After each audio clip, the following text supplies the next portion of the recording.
সিলেটের ১৩ উপজেলার সবগুলোই এখন বন্যা কবলিত। প্রায় ৮.৫ লাখ মানুষ পানিবন্দী। সবচেয়ে বেশি প্লাবিত কোম্পানিগঞ্জ, গোয়াইনঘাট ও কানাইঘাট উপজেলার গ্রামীণ সড়ক ডুবে যাওয়ায় যোগাযোগ বিচ্ছিন্ন। তলিয়েছে ফসল, ভেসে গেছে পুকুরের মাছ, গরু মহিষ নিয়ে আশ্রয় কেন্দ্রে অনেকেই।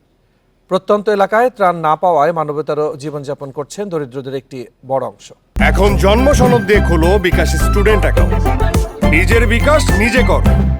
আরো জানাতে সিলেট থেকে যুক্ত হচ্ছেন সহকর্মী রানা মজুমদার। রানা, বন্যা পরিস্থিতি কে অবস্থান দেখছেন এবং আশ্রয় কেন্দ্রগুলোতে আসলে কতটুকু ত্রাণের পর্যাপ্ত ব্যবস্থা করা হয়েছে কিনা এবং সার্বিক ব্যবস্থাপনা নিয়ে সেখানকার প্রশাসন আসলে কতটুকু প্রস্তুত?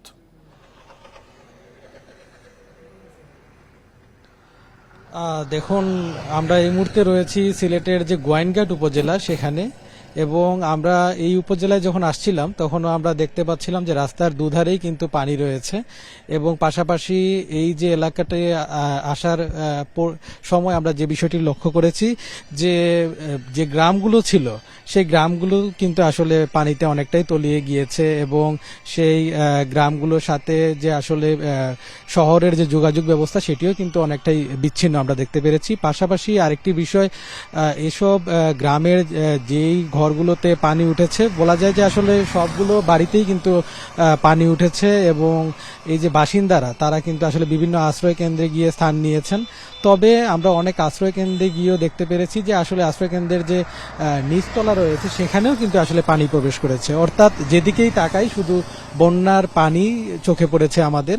তবে তাদের চোখে মুখে একটি আশঙ্কা যে আসলে যদি আশ্রয় কেন্দ্রে এভাবে পানি উঠে, ঘর বাড়িতে পানি, তাহলে এই মানুষগুলো আসলে যাবে কোথায়? এই প্রশ্নটি তারা আমাদেরকে আসলে তাদের চোখে মুখে আমরা ফুটে উঠতে দেখেছি।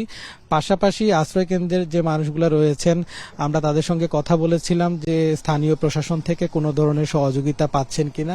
তো সেক্ষেত্রে তারা বলছেন যে স্থানীয় প্রশাসন থেকে যে ধরনের সহযোগিতা মিলছে সেটা খুবই অপ্রতুল, এবং সেক্ষেত্রে তাদের ভোগান্তির মাত্রাটা কিন্তু আসলে চরম তারা জানিয়েছেন। পাশাপাশি আরেকটি বিষয়, একটু স্বস্তির খবর, সেটি জানাতে চাই যে পাহাড়ি ঢলের পরিমাণ কিন্তু অনেকটাই কমে এসেছে। পাশাপাশি সিলেটে বৃষ্টিপাতের পরিমাণটাও কিন্তু অনেকটা কমে এসেছে, এবং আমরা পানির যে আসলে বিপদসীমার যে পরিমাণটি, সেটি যে বিষয়টি আমরা দেখতে পেরেছি যে আসলে বিপদসীমার কিন্তু এখন অনেকটাই কিন্তু আসলে কাটিয়ে উঠতে পেরেছে পানির লেভেলটি, এবং সিলেটের যে সুরমা নদীর যে পানি সেটি সুরমা পয়েন্টে কিন্তু এখন 29 সেন্টিমিটার উপর দিয়ে প্রবাহিত হচ্ছে, যেটা কিন্তু সকালবেলাও 34 সেন্টিমিটার উপর দিয়ে প্রবাহিত হচ্ছিল। অর্থাৎ বোঝা যাচ্ছে যে আসলে পানি কিন্তু ধীরে ধীরে কমছে।